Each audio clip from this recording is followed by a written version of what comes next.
নমস্কার দাদা ভাই দিদি ভাই, আশা করি আপনারা ভালো আছেন, আমিও ভালো আছি। বকুল কিচেনে আজকে হবে পার্শে মাছ দিয়ে বেগুন কালো জিরা ফোড়ন দিয়ে করব।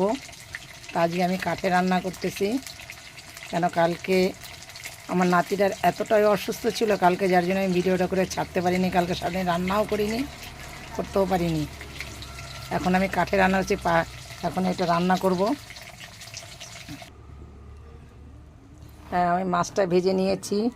আমার কড়াইটা খুব গরম হয়ে গেছে। এখন কড়াইটা আমি নিচে নামিয়ে নিয়েছি। এর সঙ্গে দিয়ে দেবো আমি একটা শুকনো লঙ্কা, দুটো তেজপাতা ফোড়নে, আর একটু কালো জিরা। আমি কিন্তু ফোড়নে দিচ্ছি। কড়াইটা কিন্তু আমি উনানের পর দিয়ে দিয়েছি।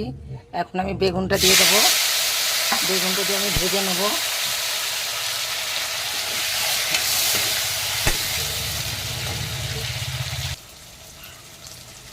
এখন আমার বেগুনটা কিন্তু ভাজা হয়ে গেছে অনেকটাই। এখন এখানে আমি দিয়ে দেবো, এখানে আছে মশলা, একটু আদা, একটু লঙ্কা। এই মশলাটা আমার ভাজা ছিল, যার জন্য আমি তেলে পর ভেজে দেইনি। এটা দিয়ে আমি ভালো করে কষিয়ে নেব। আমার ভাজাটা কিন্তু অনেকটাই হয়ে গেছে। এখন এর ভিতরে দিয়ে দেবো আমি লবণ, স্বাদ মতো কিছুটা লবণ।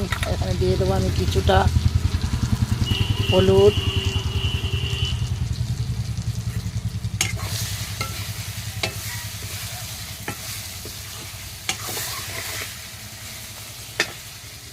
এখন এর ভিতরে আমি কিছুটা জল দিয়ে দেবো।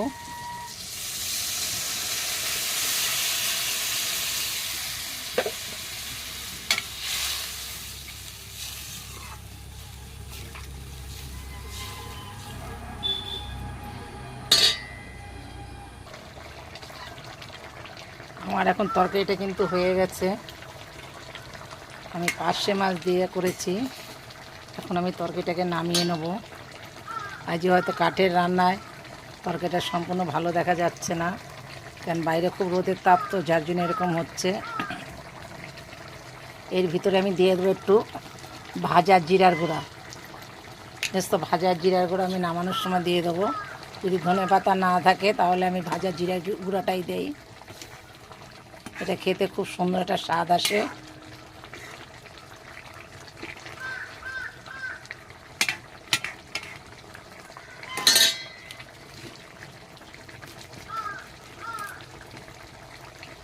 আমার ভিডিওটা দেখে একটা লাইক, কমেন্ট, শেয়ার করে দেবেন একটু দয়া করে।